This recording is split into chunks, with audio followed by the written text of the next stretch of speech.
महोदय, समाज के आर्थिक दृष्टि से पिछड़े वर्गों, विशेष रूप से महिलाओं और बच्चों का विकास केंद्रीय समाज कल्याण बोर्ड का वर्तमान का मुख्य उद्देश्य है। इसलिए इन वर्गों के समुचित विकास के लिए बोर्ड विभिन्न कार्यक्रमों और परियोजनाओं का संचालन करता है। बोर्ड स्वैच्छिक संगठनों के माध्यम से सामाजिक मुद्दों पर जन चेतना भी पैदा करता है ताकि समाज में व्याप्त जड़ता टूटे और शोषण व अन्याय के विरुद्ध संगठित अभियान शुरू हो। हाल ही में बोर्ड ने समय समय पर विभिन्न सामाजिक मुद्दों पर विचार विमर्श करने के लिए खुला मंच स्थापित किया है।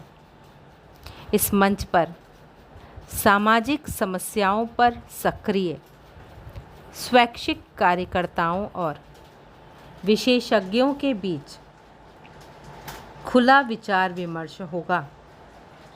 देश में महिलाओं और बालिकाओं की स्थिति पर प्रायः चिंता व्यक्त की जाती है।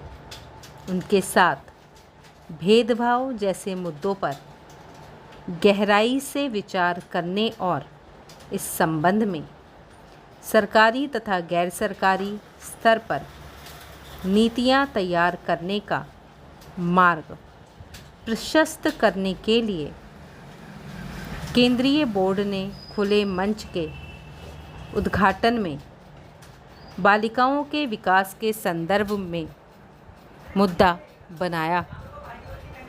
भारत के उच्चतम न्यायालय के न्यायाधीश ने केंद्रीय समाज कल्याण बोर्ड के नई दिल्ली स्थित मुख्यालय में प्रतिष्ठित समाज कल्याण कार्यकर्ताओं की उपस्थिति में इस मंच का उद्घाटन किया।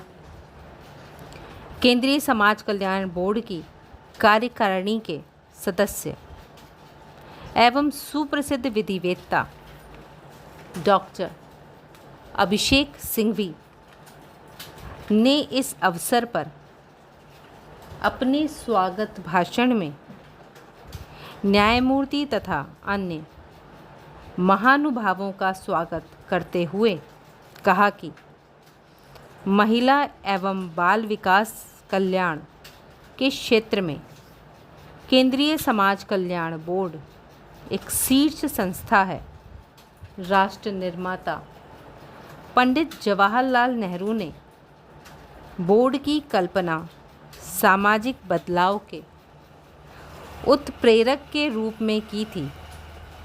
डॉक्टर सिंघवी ने इस अवसर पर न्यायमूर्ति की न्याय सक्रियता के लिए सराहना की और कहा कि अपनी सामाजिक प्रतिबद्धता के कारण न्यायमूर्ति विभिन्न सामाजिक मुद्दों को चर्चा के केंद्र में लाने में सफल रहे।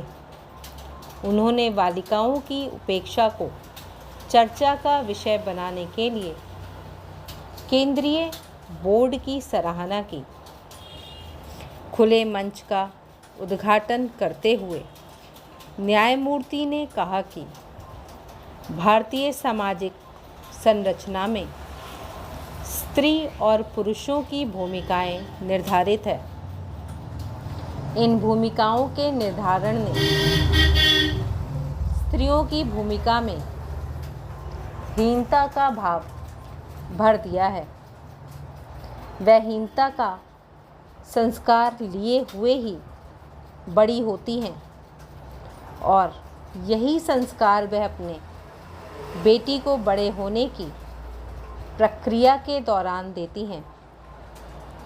बेटी के पालन पोषण में माँ उसके बहादुर, जुझारू और साहसी होने की आवश्यकता पर कभी बल नहीं देती है।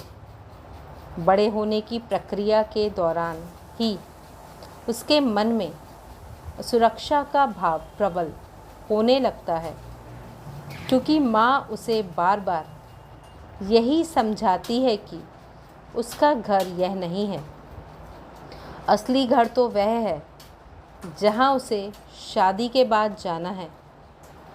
यही स्थिति बेटी के मन में एक अजीब जिज्ञासा भर देती है।